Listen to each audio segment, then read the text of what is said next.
Good morning, students. Yesterday we have done two theories related to coordination compounds.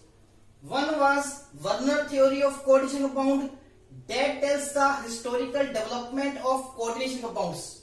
Other theory was Sidgwick theory. This theory tries to explain the stability of the complexes in accordance with EAN rule. Clear?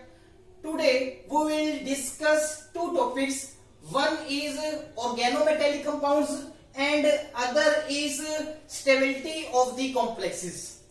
So let us start with first topic, organometallic compounds.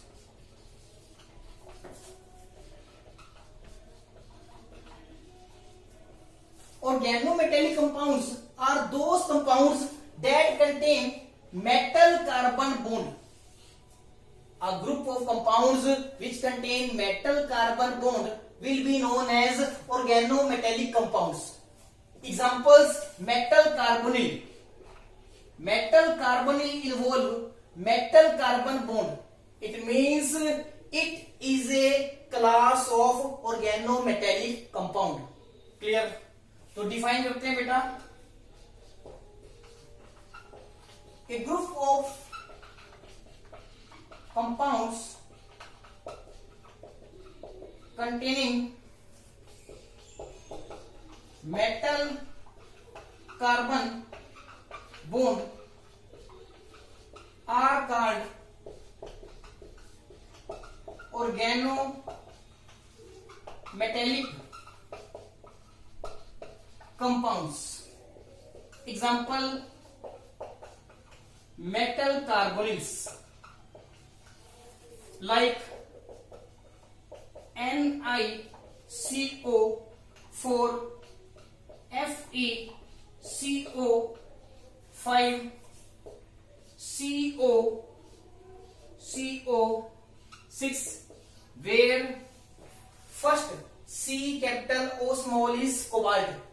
It is acting as a central atom, whereas C capital O capital is carbonyl group. It is acting as a ligands here. Other examples of metal carbonyls are Mn2CO10. One more example is CO2CO8. First three examples are homonuclear complexes because it contains only one central atom. Last two examples are heteronuclear complexes because it contains two central atoms, Mn2CO2. Now let us draw structure of these metal carbonyls. After drawing the structure, we will see bonding in metal carbonyls. How does the bonding take place between metal and carbonyl group?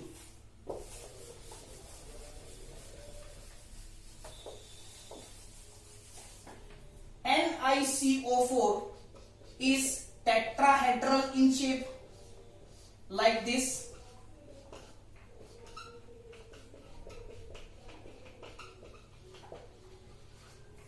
FeCO5 is trigonal bipyramidal in shape like this.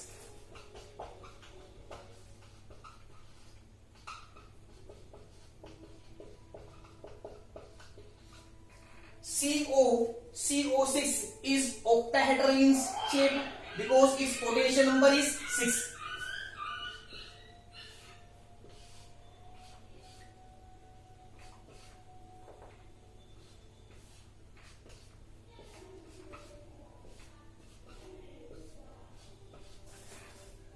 It is octahedral. Now let us talk of last two heteronuclear complexes.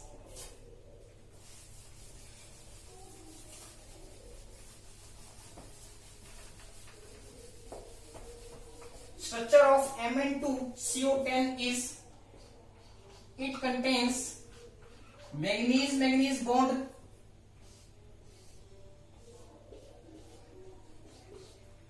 and CO groups are arranged in this form.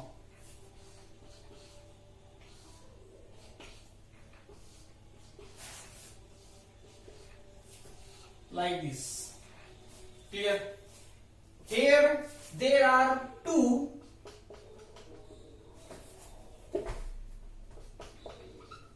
MnCO5 groups. First is this Mn 1, 2, 3, 4, 5. MnCO5 group has square pyramidal shape. Two MnCO5 groups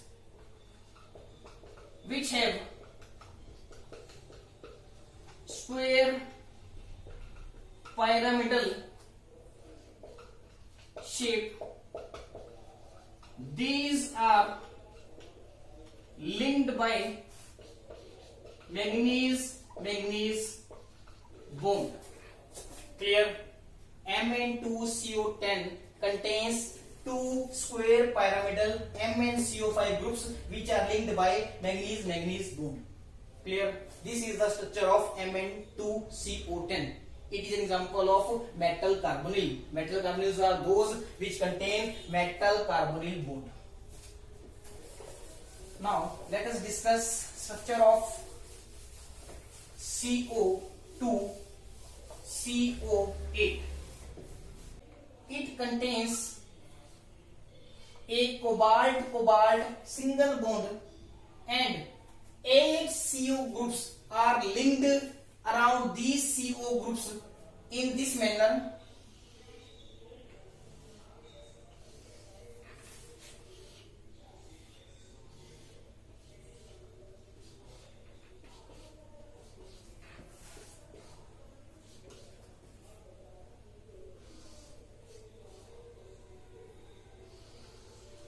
This CO group is bridging legend because it is common between the two central atoms. Similarly, there is another bridging legend CO. It is also common to both the central cobalt metal atoms. Clear?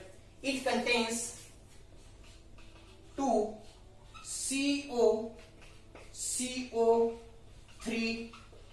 groups. This is cobalt 1, 2, 3. ठीक है? और दूसरे वाले case में 1, 2, 3.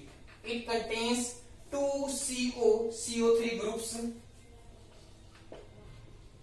joined by cobalt bond, and it has two bridging CO legends. This is bridging legend and this is also a bridging legend and contains two CO bridging legends. This is the structure of metal carbonyl CO2CO8. Clear? Now we will discuss bonding in metal carbonyls.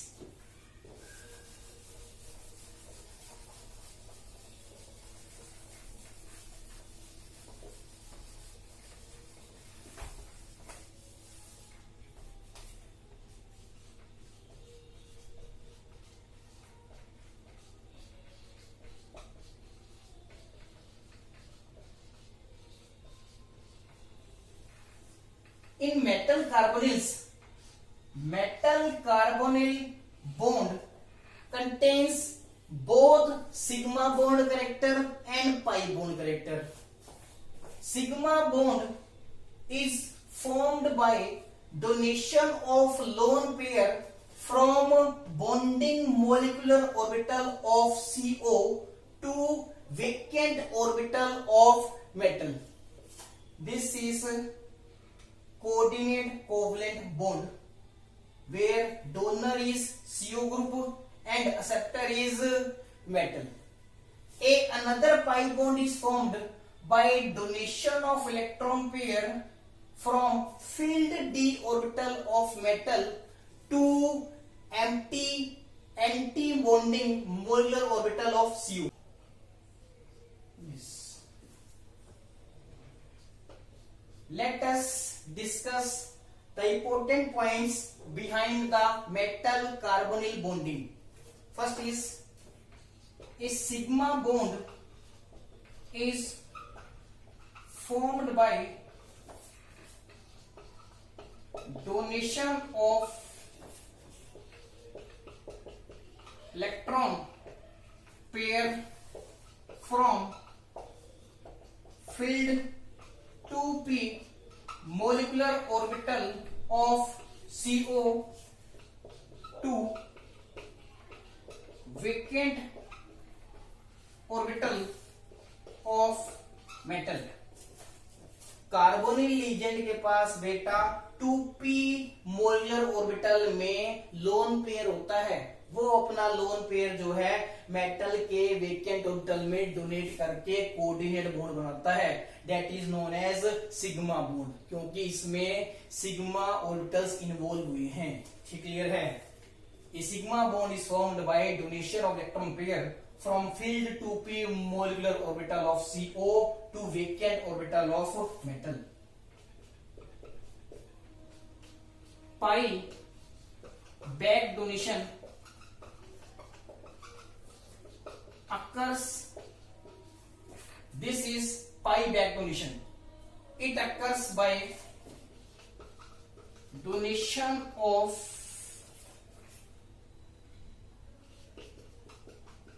electron pair from filled d orbital of metal to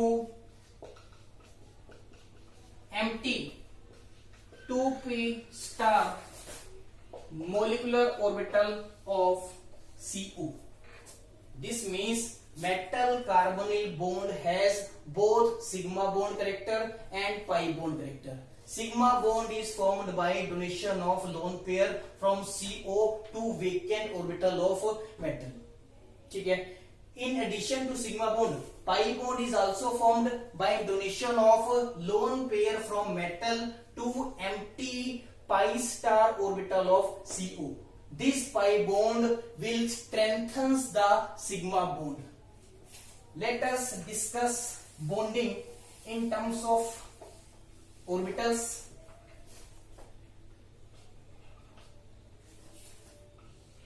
This is vacant orbital of metal in which it will accept electron donated by CO ligand.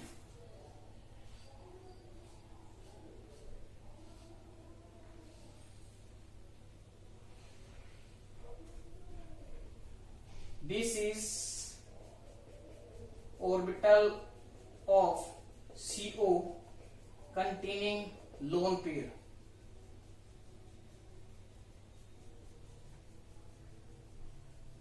This lone pair will be donated to empty orbital of metal. This is filled 2p molecular orbital of CO. Now let us discuss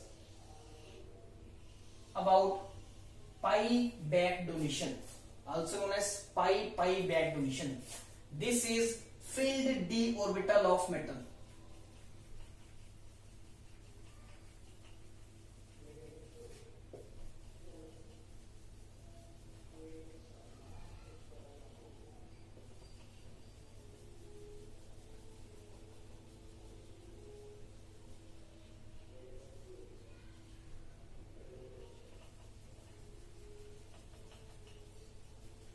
A d orbital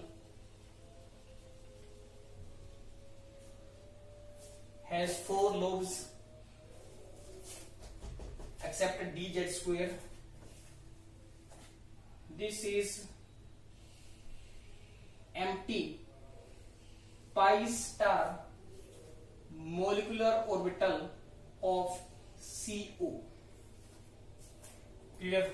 P pi back donation will take place from this filled orbital of metal to empty pi star molecular orbital of CO. This p pi back donation will strengthens the sigma bond, means वो sigma bond को strength provide करेगी, क्योंकि single bond तो comparatively week भी हो सकता है, मगर अगर सिग्मा बॉन्ड के साथ ही एक पाई बॉन्ड ही बनता है एडिशन में, तो मतलब बॉन्डिंग क्या हो जाएगी, स्ट्रॉन्ग। ठीक है, तो ये हम दिखा रहे हैं बेटा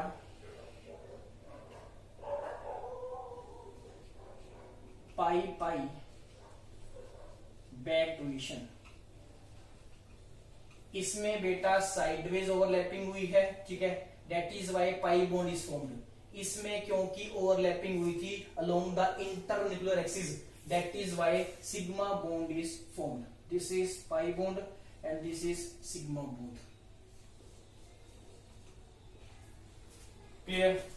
this is orbital picture of bonding in metal carbonyls. Clear है? Metal carbonyls involve both sigma bond character and pi bond character.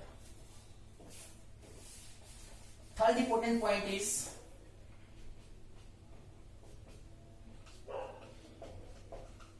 formation of pi bond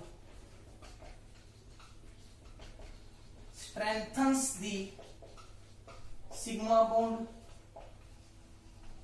whereas sigma bond strengthens the pi bond. Pi bond बेटा sigma bond को strength दे रहा है और sigma bond जो है पाई bond को स्ट्रेंथ दे रहा है। ठीक है, अब ऐसा कैसे है इसको समझते हैं। ठीक है, in p pi back donation electrons are migrated from filled d orbital of metal to empty orbital of CO. This electron drift will increase the electron density in CO group. मानते हो कि नहीं मानते? इस इलेक्ट्रॉन ड्रिफ्ट से क्या होगा, इस CO ग्रुप में इलेक्ट्रॉन डेंसिटी इंक्रीज करेगी।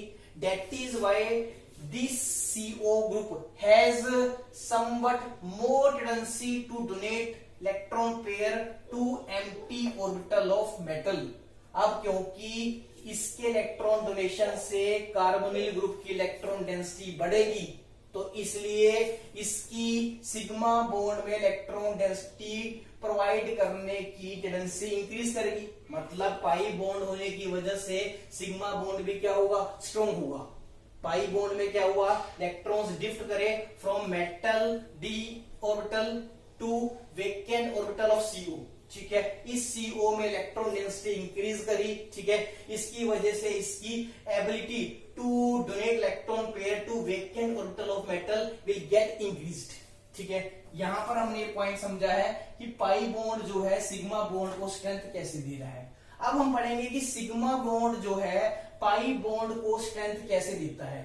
ठीक है, अब CO ग्रुप जब इलेक्ट्रॉन डेंसिटी डोनेट करेगा towards vacant orbital of metal, तो क्या होगा, कार्बोनिल ग्रुप के ऊपर इलेक्ट्रॉन डेंसिटी कम होगी।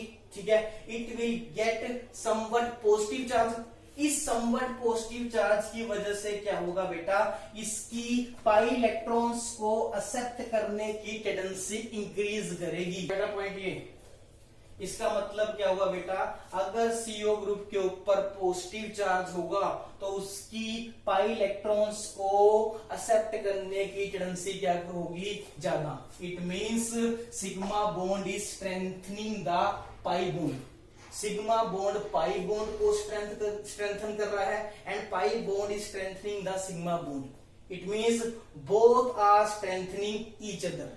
ठीक है, this is known as synergic effect.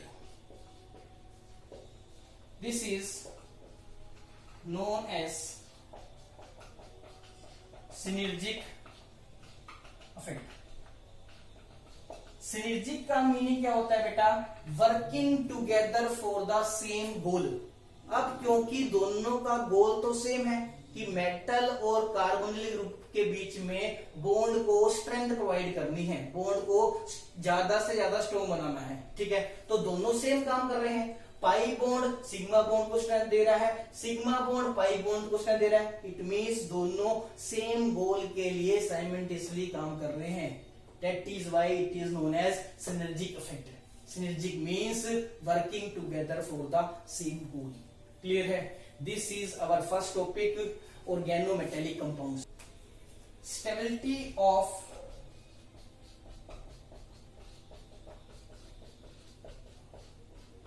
Complexes. बेटा अगर हम स्टेबिलिटी की बात करते हैं तो स्टेबिलिटी केमिस्ट्री में टू टाइप्स की होती है। One is kinetic stability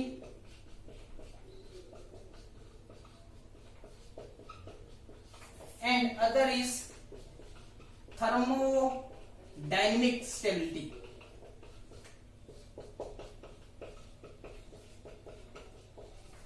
Kinetic stability is related to time. It is time dependent.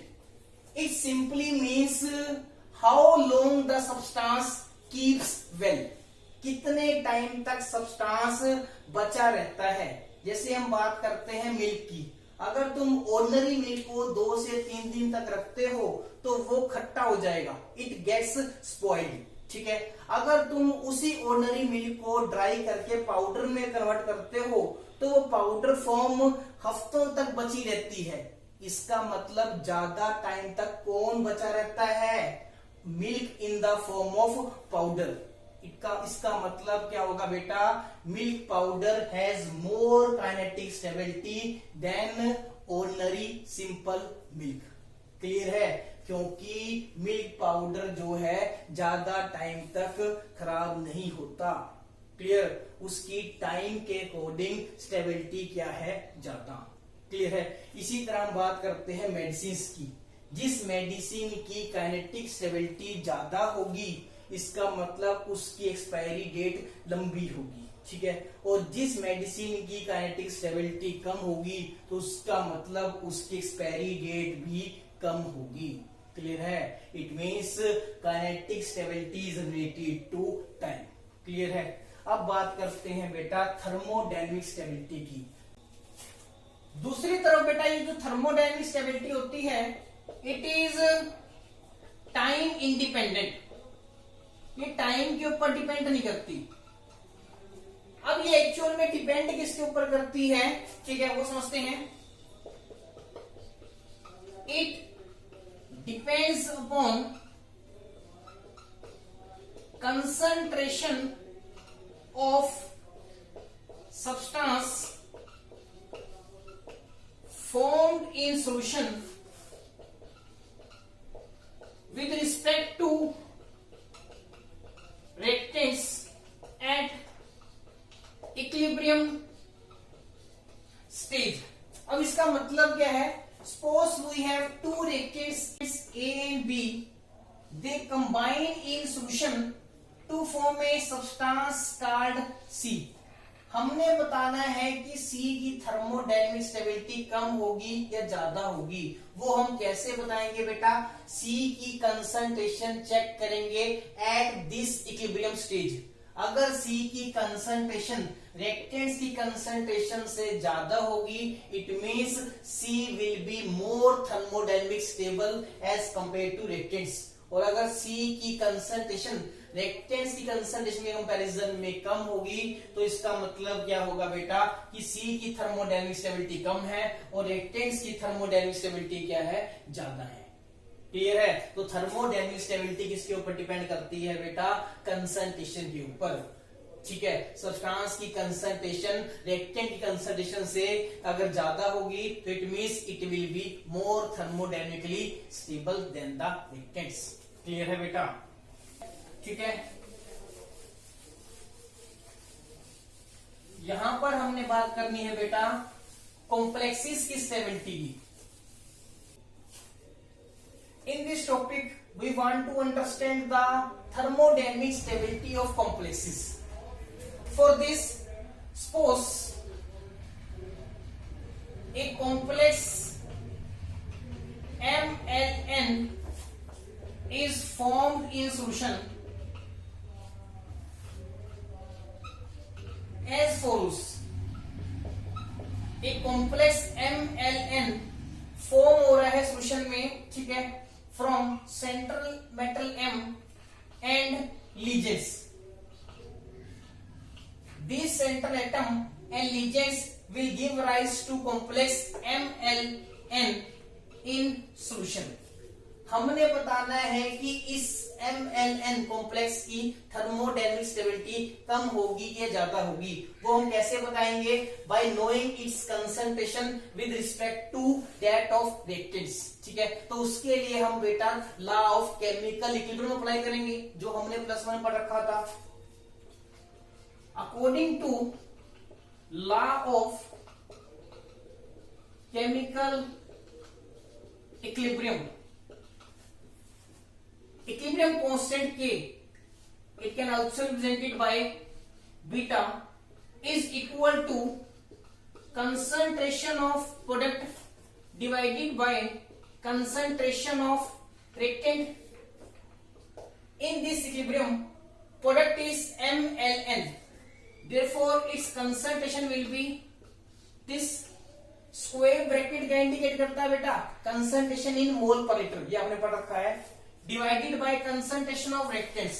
रेक्टेंट्स कौन कौन से है बेटा? एक तो सेंट्रल एटम है M, इसकी कंसंट्रेशन, और लीजेंड्स है, ठीक है, कितने? N. तो हमने क्या करना है बेटा? अगर लीजेंड्स की कंसंट्रेशन हर एक की L होगी और लीजेंड्स N है, तो तुमने क्या करना है? L into L N times repeat करना है. तो आप क्या करोगे? L का क्या कर दोगे? पावर कर दोगे N. क्लियर है? This is by law of chemical equilibrium. Law of chemical equilibrium क्या कहता है बेटा? In reaction at equilibrium concentration of product divided by concentration of reactant ratio is always constant at constant temperature. This constant is known as equilibrium constant. Clear है? Equilibrium constant K की value क्या होगी बेटा? Concentration of product divide by concentration of the reactant. हमने बताना है about the stability of the complex MLN. Clear? और वो थर्मोडायनेमिक स्टेबिलिटी किसके ऊपर डिपेंड करेगी? सॉल्यूशन में MLN की कंसंट्रेशन की. ठीक है, कंसंट्रेशन जितनी ज्यादा होगी इस कॉम्प्लेक्स की थर्मोडायनेमिक स्टेबिलिटी उतनी ही क्या होगी? ज्यादा.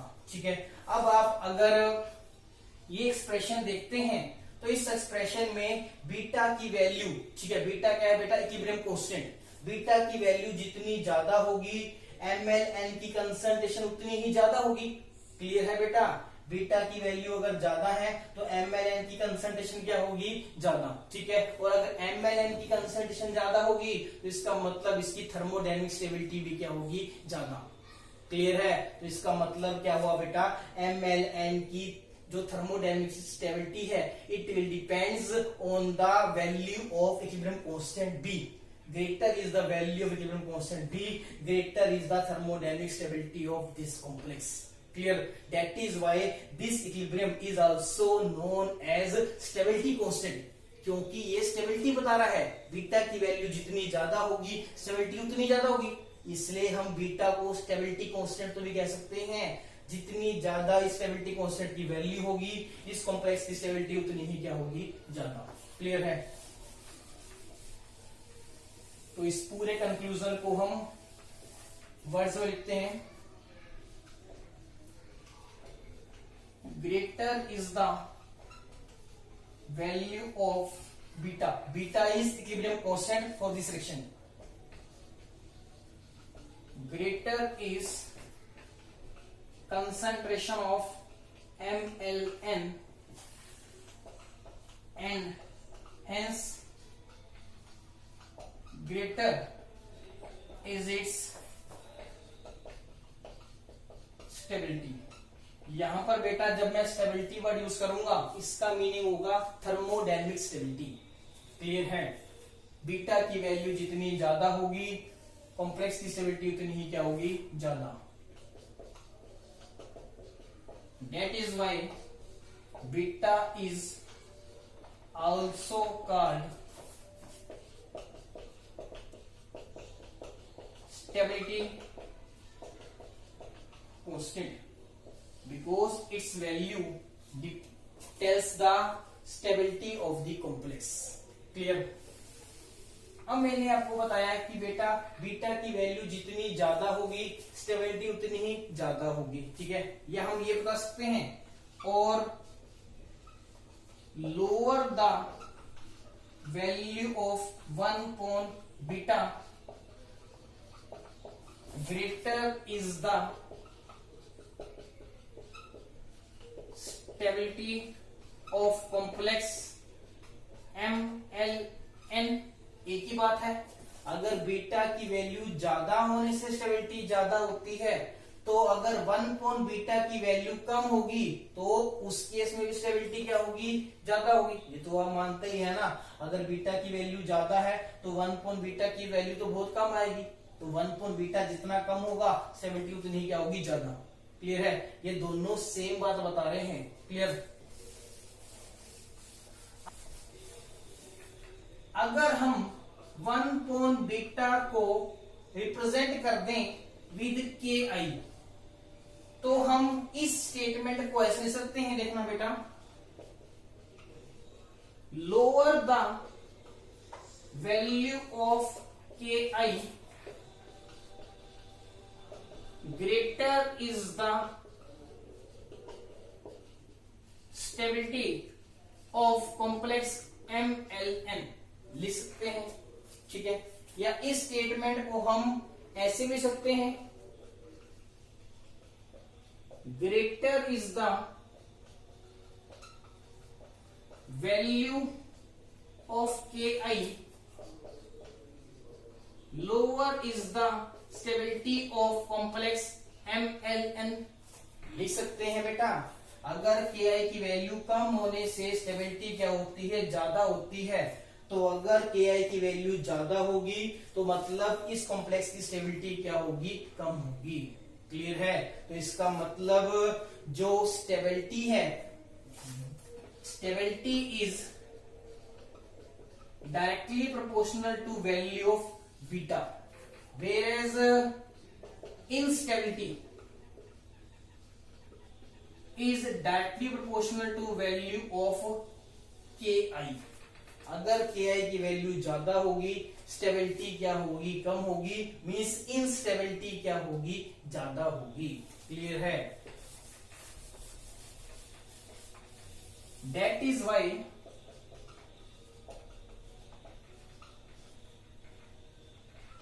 we call 1 upon beta is equal to KI as instability constant। इसलिए हम बेटा 1 upon बीटा जिसको हम KI से डिनोट करते हैं, इसको क्या बोलते हैं, इंस्टेबिलिटी कांस्टेंट। क्योंकि KI की वैल्यू जितनी ज्यादा होगी स्टेबिलिटी उतनी कम होगी, या आप कह सकते हैं इंस्टेबिलिटी उतनी ही क्या होगी, ज्यादा। क्लियर है, और स्टेबिलिटी कांस्टेंट किसको बोला था हमने, बीटा को। बीटा की वैल्यू जितनी ज्यादा होगी कॉम्प्लेक्स की कंसंट्रेशन सॉल्यूशन में उतनी ज्यादा होगी विद रिस्पेक्ट टू रेटनेस, and that is why its stability will be more. Clear है, stability is directly proportional to beta, whereas instability is directly proportional to KI, where KI is equal to 1 upon beta.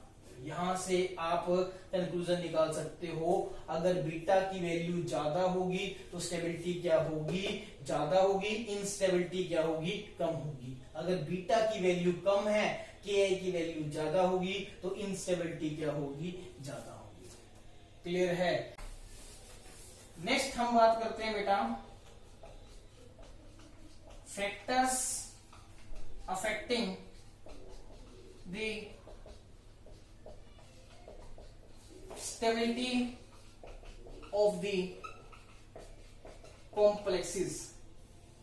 Complexes की stability किस किस factor के ऊपर depend करती है? तो पहला फैक्टर है बेटा नेचर ऑफ द लीजेंड। ठीक है, अब लीजेंड के नेचर के ऊपर कैसे डिपेंड करती है? हमें पता है कि कॉम्प्लेक्स में मेटल और लीजेंड के बीच में कोऑर्डिनेट बॉन्ड होता है। ठीक है, अगर लीजेंड की इलेक्ट्रॉन डोनेटिंग पावर ज्यादा होगी तो इसका मतलब ये मेटल लीजेंड कोऑर्डिनेट बॉन्ड क्या बनेगा, स्ट्रॉन्ग बनेगा। And electron donating ability is also known as basicity. ठीक है। अगर लीजेंड की बेसिसिटी ज्यादा होगी तो it means this metal ligand bond will become strong and the stability of the complex will be high. ठीक है, तो इस पॉइंट को हम ऐसे लिख सकते हैं, greater is the electron donating ability, that is also known as basicity of legend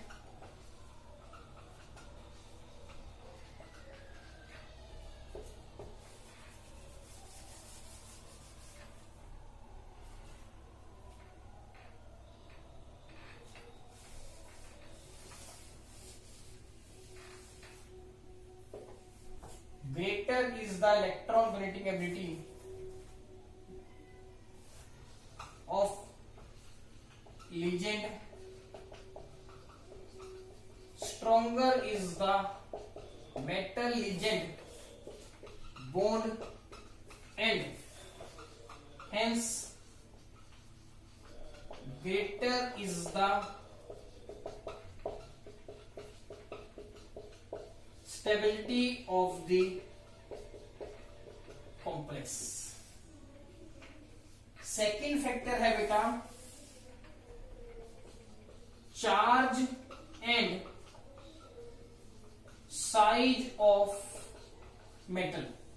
central atom का साइज कैसा है, सेंट्रल एटम के ऊपर चार्ज कैसा है। ठीक है, आपको पता है सेंट्रल एटम के ऊपर चार्ज नेगेटिव में तो होगा नहीं, ठीक है, या तो जीरो होगा या जीरो से ज्यादा होगा। जितना ज्यादा सेंट्रल एटम के ऊपर पॉजिटिव चार्ज होगा उसकी इलेक्ट्रॉन डेफिशिएंसी उतनी ही ज्यादा होगी। ठीक है, and that is why its tendency to accept the electron from ligand will be more. तो इसका मतलब मेटल लीजेंड बॉन्ड स्ट्रॉन्ग बनेगा और कॉम्प्लेक्स की स्टेबिलिटी क्या होगी, ज्यादा। ठीक है, अब बात करते हैं साइज की। अगर मेटल का साइज छोटा होगा, ठीक है, अगर मेटल का साइज छोटा होगा उस केस में क्या होगा, लीजेंड जो है मेटल के क्लोजली अप्रोच कर पाएगा। जैसे आप यहाँ पर देख रहे हैं, एक केस में मेटल तो छोटे साइज का है, एक केस में मेटल जो है बड़े साइज का है। इस केस में लीजेंड जो है मेटल के क्लोजली अप्रोच नहीं कर पा रहा, मगर छोटे मेटल के केस में legend can closely approach the metal.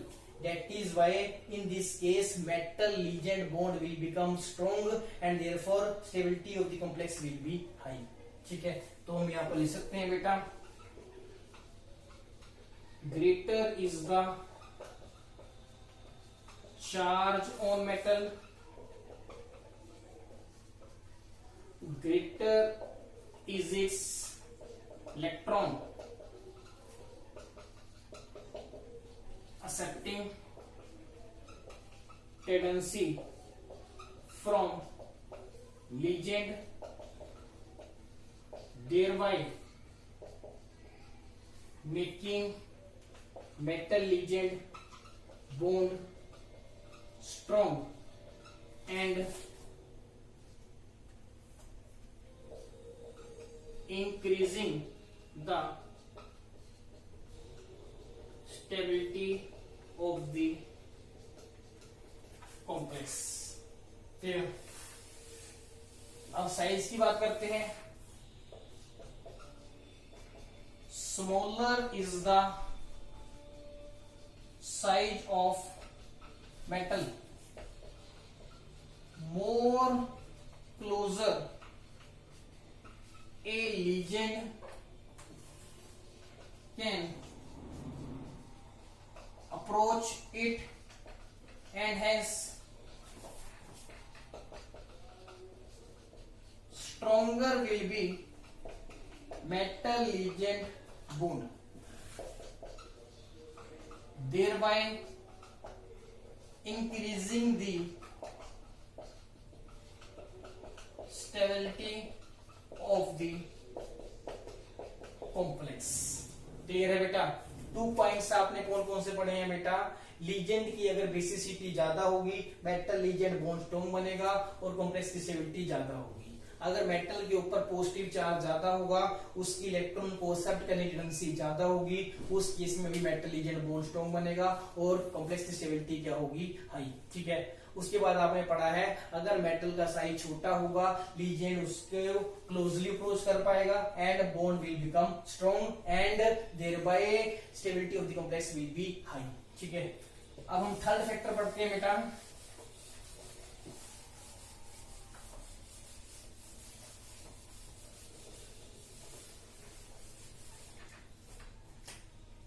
Third factor is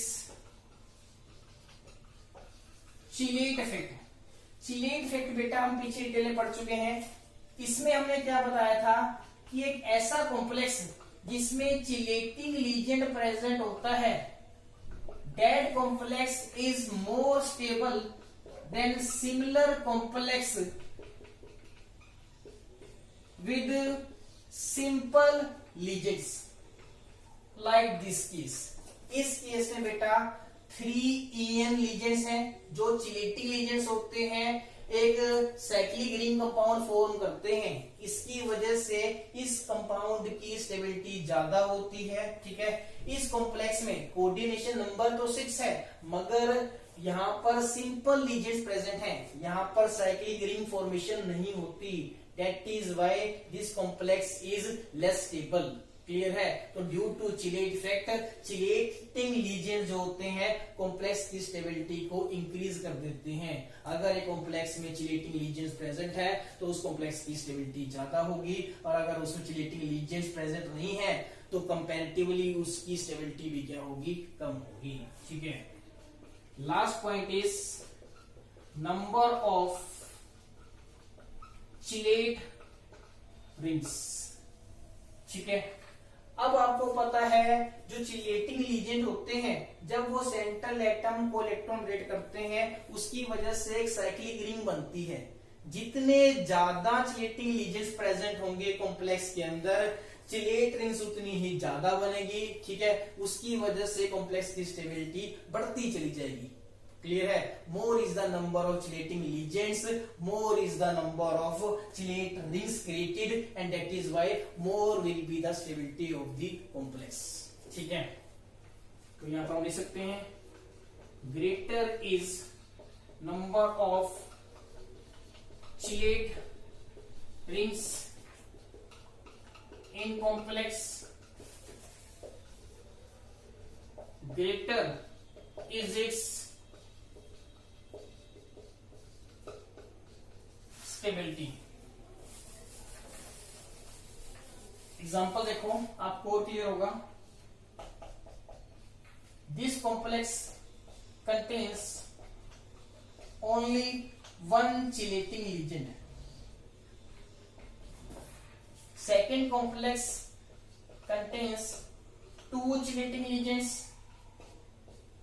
and its coordination number is still 6, and third coordination complex has 3 chelating agents, its coordination number is also 6. It contains one chelate ring, it contains 2 chelate rings, it contains 3 chelate rings. It means this complex is most stable out of these two complexes. Clear? It means greater is the number of chelate rings, more is the stability of the complex. तो यहां पर हम लिख देते हैं बेटा 1 chelate ring, ठीक है, 2 chelate rings और यहां पर 3 chelate rings। क्लियर है बेटा पॉइंट? तो कॉम्प्लेक्स की स्टेबिलिटी 4 फैक्टर्स के ऊपर डिपेंड करती है। बेसिसिटी ऑफ लीजेंड्स के ऊपर, charge and size of the metal के ऊपर, ठीक है, चिलेट इफेक्ट के ऊपर and number of chelate rings के ऊपर। क्लियर है? These are 4 main dominating factors which affect the stability of the complexes, and thermodynamic stability of the complex is directly proportional to concentration of that complex in solution with respect to reactants. More is the concentration of that complex in solution, more will be its thermodynamic stability. Now we will discuss the last topic related to this The last topic is relation between overall stability constant and stepwise stability constants. Relation between overall stability constant represented by beta and stepwise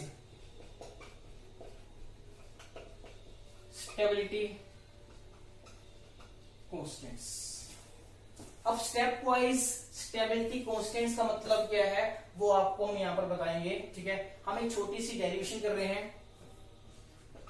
consider the formation of complex MLN in solution in a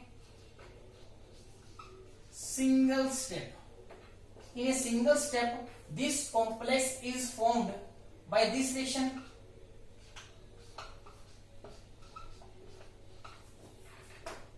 Equilibrium constant, also known as stability constant of this equilibrium reaction, is stability constant represented by beta is equal to concentration of the product divided by concentration of the reactants. Means this. Clear है. अब हमने complex बनाया है MLN in a single step. ठीक है, single step का जो stability constant होगा उसको आप ओवरऑल स्टेबिलिटी कांस्टेंट भी कह सकते हो. क्लियर है, this is overall stability constant. ठीक है, अब हम क्या करेंगे बेटा, सेम कॉम्प्लेक्स बनाएंगे MLN in A chain of steps. ठीक है, देखो कैसे.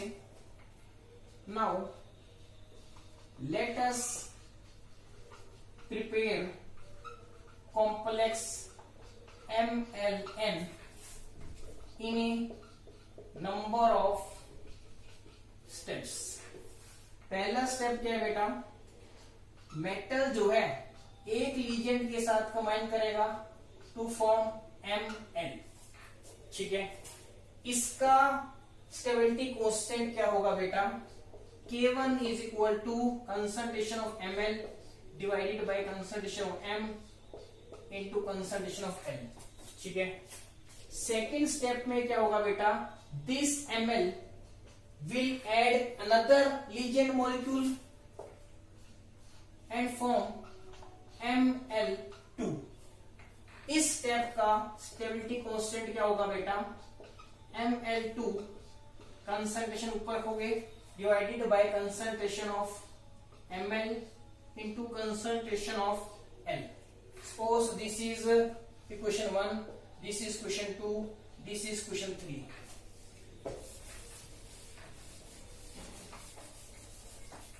In step 3, complex Ml2 will add another Lejeune molecule to form Ml3.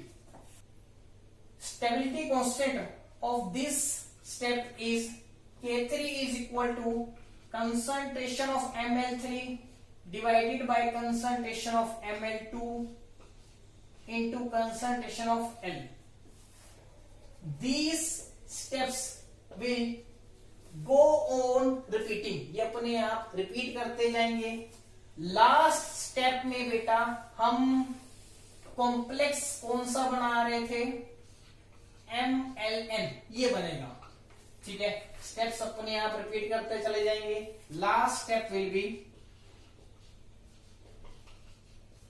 हमने कॉम्प्लेक्स कौन सा बनाना है, MLN. ठीक है, और हर स्टेप में हम लीजेंड मॉलिक्यूल ऐड कर रहे हैं L. ठीक है, तो यहां पर क्या होगा बेटा, MLN-1, तभी तो ये कॉम्प्लेक्स बनेगा जो हमने लास्ट में बनाना है. ठीक है, तो लास्ट स्टेप का स्टेबिलिटी कांस्टेंट क्या होगा बेटा, Kn is equal to MLN divided by ml n-1 into concentration of L। ठीक है, अब आपने क्या करना है बेटा, स्टेप 2, स्टेप 3, ठीक है, स्टेप 4, ठीक है, जितने भी स्टेप्स चल रहे थे उन सब में आपने K1, K2, K3, K4, K5, K6 सभी को मल्टीप्लाई करना है अप टू Kn तक। ठीक है, तो ये करते हैं हम।